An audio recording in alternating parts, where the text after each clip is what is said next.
Hello everyone and welcome to my channel. My name is CM-GRUNT, aka the Children Meadow Guy. This is officially my first review for AEW Dynamite, but this will be a weekly thing going forward. Unfortunately, I work a 9 to 5, so I'm releasing this on a Friday or early on a Saturday morning if rendering is a pain in the... However, the plan is to release this on the Thursdays going forward. So now we've got the logistics out of the way. Welcome to the 8th of February edition of the AEW Dynamite review. Make sure you hit the like and subscribe buttons and join the CM squad. Let's get into it. Also, side note, I apologize if you guys can see the glare coming off my glasses as I'm doing my review. Yes, it's there, but if I don't use my glasses, then I won't be able to see. Anyway, let's get into it. So we kick off the show with a match between the Triple B champion MJF and contender Takeshita. This was a great match, starting with MJF faking a handshake, then kicking Takeshita in the gut before Takeshita flies at MJF. Flies so high. He works on Takeshita's left arm so he can go for the Salt of the Earth finishing armbar. There was big boots, there was brain busters, and an Eddie Guerrero tribute before a frog splash. They were in El Paso, showing just how good of a wrestler Takeshita is. There was a point where he reversed a tombstone power driver into a sort of Styles Clash looking slam, then transitioned into a deadlift suplex. I know it wasn't a Styles Clash for all of the people in the comment section. There was some great lariat spots as well, and I'm not gonna sit here and name all the spots in this match. Go and watch it. It was a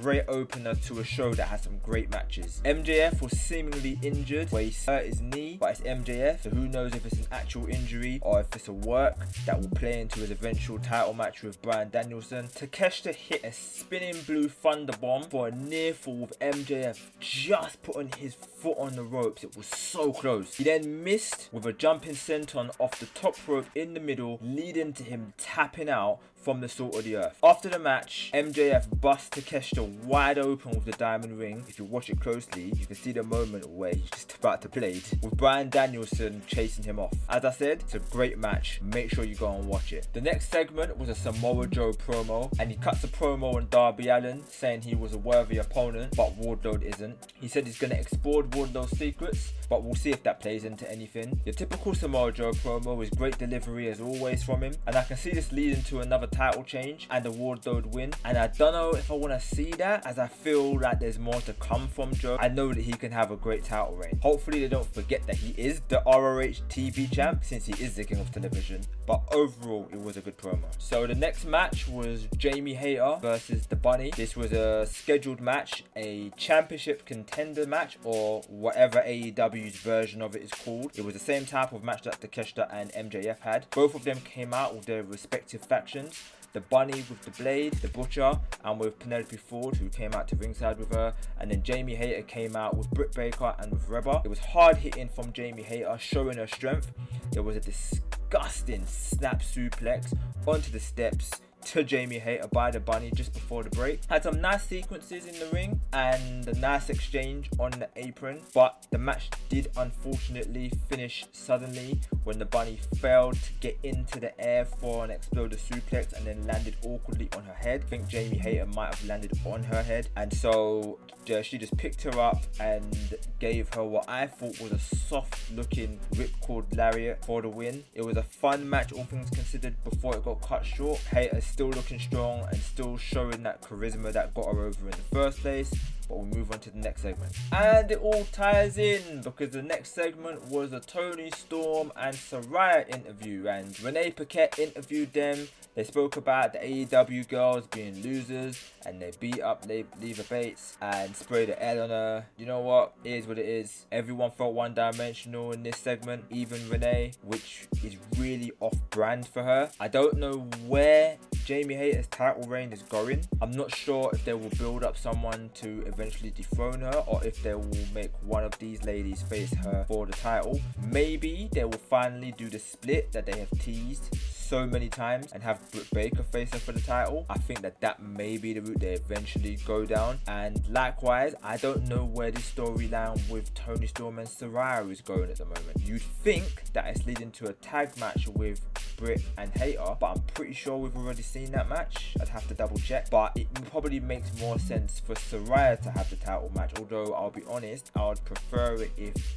they don't go down that route, because you'd think Saraya would win that match unless they do it way down the line. But I don't know what happens after this, and I don't know how Ruby Soho fits in all of this, because even she is in the storyline. All I know is at the moment I'm not enjoying it, but I am willing to let it play out because the eventual matches should be good. And next up was the MJF interview, and man oh man can this guy cut a promo. Whew.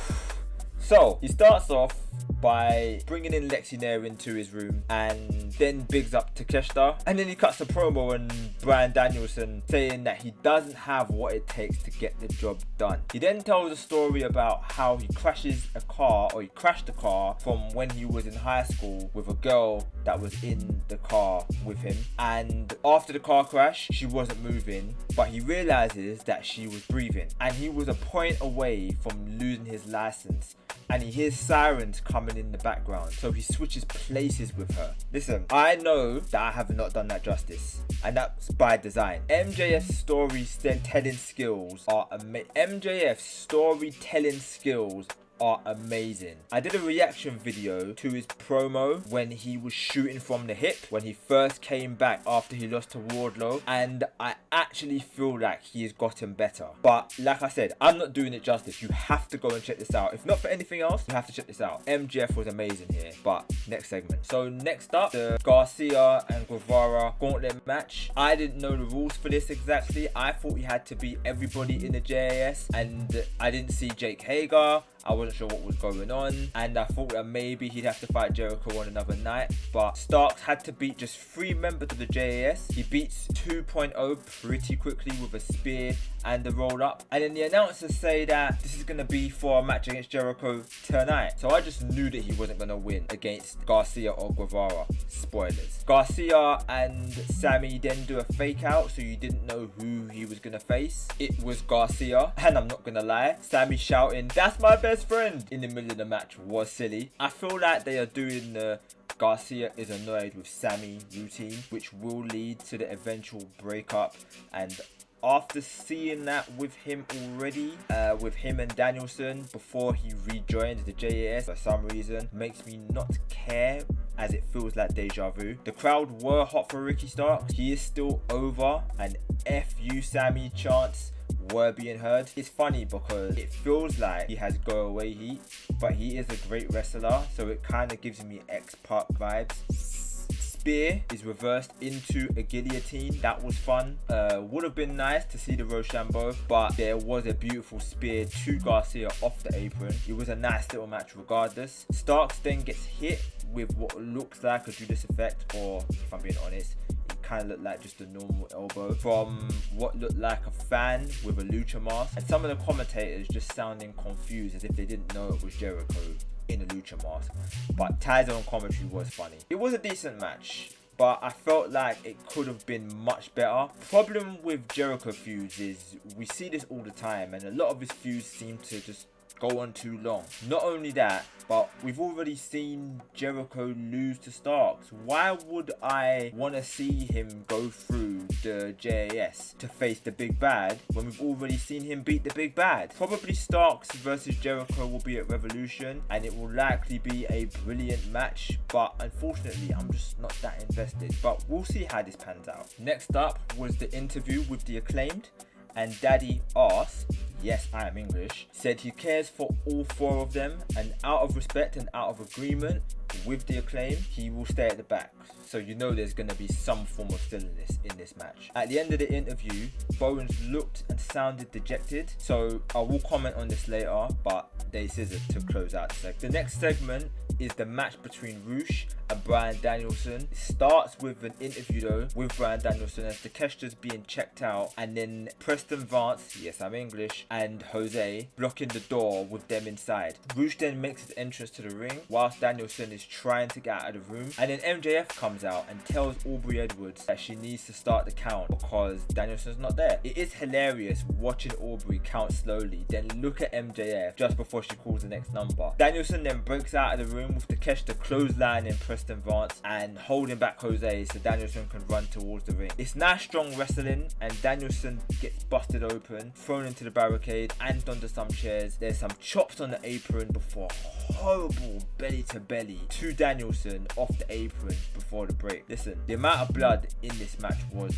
a lot, and MJF such a heel, calling Aubrey a horse in the break. It was funny because it was such a heel tactic, but it was also not said on TV because I wonder if they were allowed to say it on TV. It was said during the break. And then Tony Schiavone as well, stirring the pot with Taz and instigating, telling MJF that Taz said that he went too far earlier on in the night was actually funny. Roosh is such a cocky wrestler with that kick to the face in the turnbuckle, then the taunt, and I love it. But Danielson is just the best wrestler in the world at this moment in time, with his movement, his technical ability, his selling, and his connection to the fans, with the crowd shouting "See, see, see," which is obviously a variation of the yes chant, and also chanting "This is awesome." The chops and the kicks just look like pain, and the straight jacket power driver just looked horrid, and you always fear for Danielson when you see one of those moves done to him. Roosh kicked out of the Psycho knee, but eventually a second one did put him away. This match was fantastic, but I must say that spot with all the headbutts was great, but again, I always feel like that might not be the best idea for Bryan Danielson to be doing stuff like that with his history of concussions. It reminds me a lot of the spot he had in the ladder match for the Intercontinental title at WrestleMania with Dolph Ziggler on the ladder. It was risky then, and it's risky now. Then MJF came down to the ring, still limping by the way, so again we'll see if it plays out in their match, and hit him with the diamond ring, and then had the Salt of the Earth on the injured arm. He looked deranged and crazy, so we could possibly see this side of him play out in the weeks leading up to the pay-per-view. But all round, it was a stellar match, and like most of MJF's feuds, it's been good so far. We then had an Impractical Jokers segment. There's a new season starting. They stole Jericho's bat. He will be on the premiere episode to respond. Taz said you shouldn't put your hand on another man's bat. That was it. That was the segment. Next up, we had the Trios title match between Top Flight and AR Fox and the Elite. And you know what? It was another great match on a show with really good wrestling.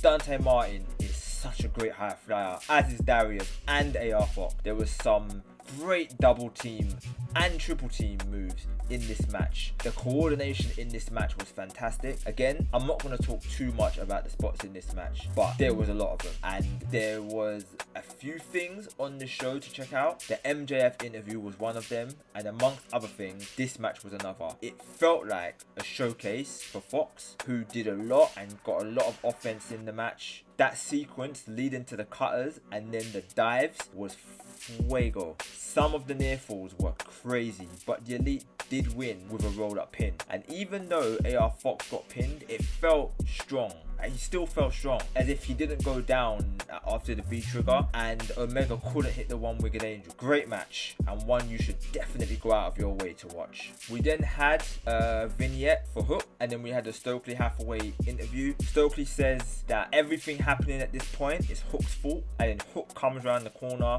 puts him in a bit of an arm lock, and tells him, you know, he needs to be careful with his words. You know what? Stokely is funny and he's a great talker. I feel like he's being wasted on the firm, but anyway, we move. You know what? It's time.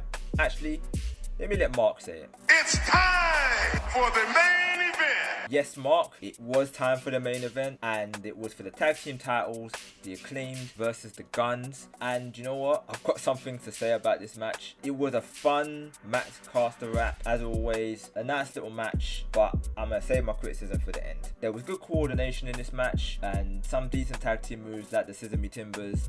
The crowd were chanting for the Acclaim, and the heat on the Guns was still there. But not only did the match not feel as action-packed, as some of the other matches, like the Elite match, but that same match probably tired out the crowd, even though the crowd were still quite loud. It was a nice hot tag as well for Bowens, and then the shenanigans here. There was a ref bump, and Austin Gunn immediately grabs the belt to hit Bowens. Billy then runs out, and he holds up Bowens, where it looks like he's holding him in place for Austin to hit him with the belt. But then Billy protects him from the belt shot, only for Colton to hit Billy with the belt. The ref is still out, and eventually Bowens is hit with the belt and is pinned by the Gun to become the new tag team champion. Now, I kind of feel like this is why Bowens looked and sounded so upset in the earlier segment, either because he knew he was losing and he couldn't hide it on his face, shooty, or from a storyline perspective,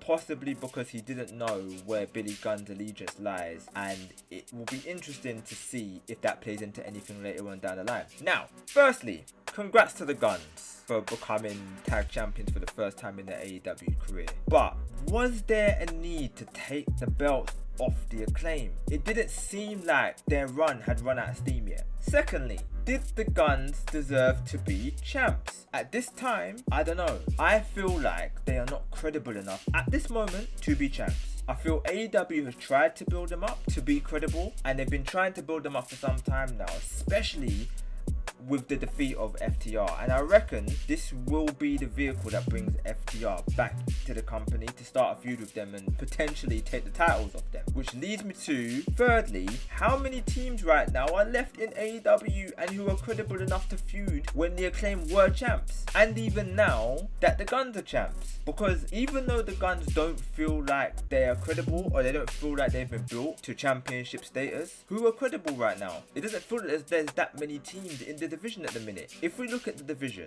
most are doing other things or are involved with the trios titles, so there's not really that much credibility to choose from. Even Top Flight, who in my opinion seem more credible, were just in a trios match tagging with AR Fox, both now and in the tournament that they won that money for. So who were even available to face the Acclaimed if not the Guns? Lastly, in my opinion, this was not the match to end Dynamite on. There were at least 3 better matches on the show, and it was on after an amazing trios match, and it wasn't a title change people were into, resulting in silence after the pin and then boos and chants of Bull S after the fact. You know what? It is what it is, but I fully expect FTR to return and win the belts at some point. So that was the end of the show. What's the verdict? You know what? It was a good show overall. There were some good matches, a great interview from MJF, and listen guys, I've got a sports Twitch and Twitter channel called What's the Source. Link should be in the description and it should be on screen right now. Go and follow, where we discuss football and other sports when the time comes. And we are supposed to have a source-based ranking system, and I wanted to rank this with a source that most people like barbecue or something like that. And I understand most shows will usually have at least one thing that people don't like, but despite the match being okay, I think a lot of people dislike that ending, and it's how you leave them, folks. It's how you leave them at the end of the show. So I'm gonna give this a Marmite rating, as some people will love the show and others will hate it, or at least really hate the fact the Guns won the titles in such a mediocre main event. I may continue to use the source ratings or not going forward, depending on how it's perceived. But yeah, I hope you guys enjoyed the review. Let me know what you thought of the show and what rating you would give it out of 10. Obviously, I can't give you guys the source ratings yet. I'm going to put down a key to the ratings so you guys know what ratings what yet. But yeah, let me know what you would give it. Leave your comments down below. Like and subscribe if you haven't already. This is also a variety channel with gaming as well. And I have a Twitch channel at twitch.tv/CM_GRUNT. So if you want to check that out, go check me out over there as well, where I do gaming. I play different games. There will be an AEW review every Thursday or Friday, depending on work and life. But thanks for being here, and I'll catch you in a bit.